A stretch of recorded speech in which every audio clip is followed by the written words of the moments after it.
Hey everyone, I'm super glad that you have joined in tonight. I think tonight's topic is very important.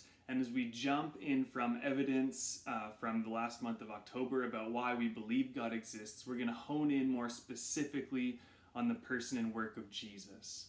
But before I wanted to jump to the resurrection, which is the most important piece of all, I wanted to hone in on miracles. Are miracles real? I think this is such an important question when we're thinking about the resurrection, when we're thinking about Jesus, the supernatural, and all this stuff. So, miracles is our topic for tonight. To our materialistic, our scientific, modern world, the idea of miracles are kind of outlandish. It's an outlandish claim in the name of religion. And in one sense, the skeptic is right. Miracles are bizarre, they don't make sense.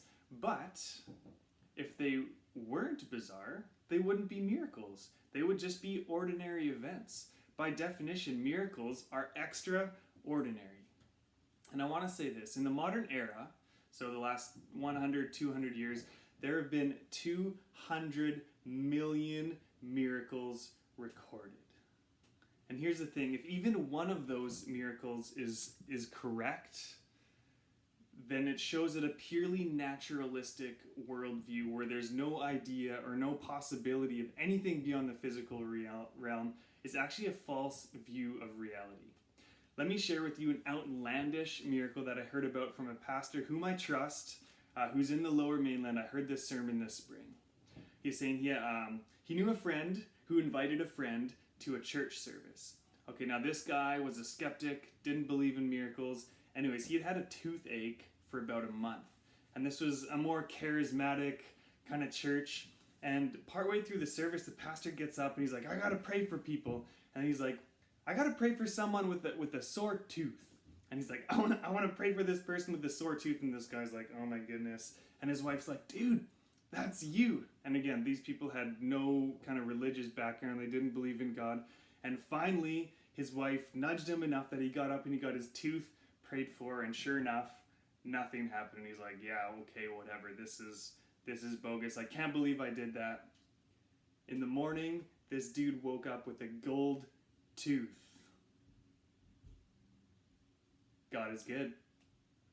All right, so here's the thing. 2 opening questions as we think about that crazy miracle. What miracles did Jesus perform? And what is your favorite miraculous story in the Bible?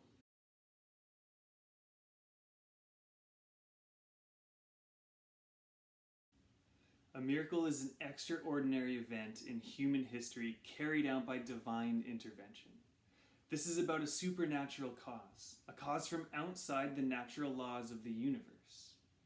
So do miracles exist? Ultimately, this is a worldview question. The answer depends on whether or not anything outside the natural world exists. If the natural world is all there is, it would follow that miracles simply do not and cannot exist. But for someone like a skeptic to say that science has proven that there is no such thing as miracles is actually just as much as a faith position or a leap of faith as it would to be, say, to believe in God or the fact that miracles do exist. I've heard many times in different continents and in different places that the only explanation for whatever happened was supernatural, or simply this was a miracle. For example, a few years ago in our church, a lady had just been diagnosed with a tumor in her abdomen, and so she came to us for prayer. People in our church laid hands on her, they prayed for her, and later that week she literally gave birth to her tumor, which is unheard of. So she bagged it up and carried it to her doctor and said, here's this. And the doctor looked at her, they examined it, and sure enough, given birth to a tumor. And the only way to explain it was a miracle, something extraordinary, out of the ordinary. So if there is a creator God, there is nothing illogical about the possibilities of miracles. Any miracle, no matter how bizarre. Let's think back to the origins of the universe. We talked about this a little or a few weeks ago, and we said either the universe has a natural cause or origin, or it has an unnatural one. And we said that nature cannot give birth to nature. Kind of so simply, like, I cannot give birth to myself. I needed an outside cause and force for that. So we were saying that for the universe to come into being, and remember we talked about the universe having a beginning, for it to actually come into being needed an outside supernatural cause to get the cosmic ball rolling, so to speak. There's a supernatural cause, and therefore the supernatural should actually be expected. And if God created everything out of nothing, which is what we believe he did, it could hardly be a problem for him to rearrange a few parts of it when he wishes to. Think about it this way. We all know about Teslas. We know that they've got some amazing technology and that we now have self-driving cars, or we're close to having this place with a self-driving car. With a self-driving car, there's a creator, a designer, and it's been built. And now I can sit in this car and actually not drive at all, and it drives itself. It's got all the things that it needs to go on its own. But as a human, as someone in power, in charge, I can actually take control of that car and drive it and move it where I want to. So like God, who has put the natural order in things into place and created the laws so that we can study it, he is still able to jump in and to take the wheel, so to speak, and to be able to rearrange parts of it how he would see fit. Now I want to switch gears here for just a moment, and I want to talk about specifically the miracles that Jesus was performing. One of the key things about Jesus' miracles were the nature of them.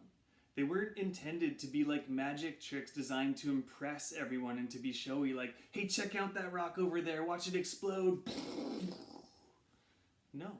Instead, Jesus used the miraculous to heal the sick, to feed the hungry, to free those in spiritual bondage, and to raise the dead. Why? Modern people think of miracles as a suspension of the natural order, but Jesus meant them to actually be the restoration of the natural order that God originally designed and created, the world where the world didn't have disease, hunger, and death. Jesus came to redeem a broken world, to fix it, to change and to fix where the things had gone wrong in the world, and to heal it where it was broken. And the craziest part is that Jesus calls us to the same mission, to go into the world and to heal broken hearts, to pray for people, literally to pray for people to be better from their sicknesses. And I get there's a big tension here. Often we can pray for healing, we can have a whole community of people praying for healing, and someone can still die and pass away, and it's heartbreaking.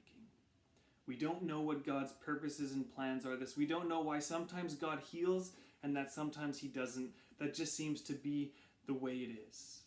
Ultimately, we are healed in the presence of Jesus when he returns, or when we die and we get to be with him and experience his presence.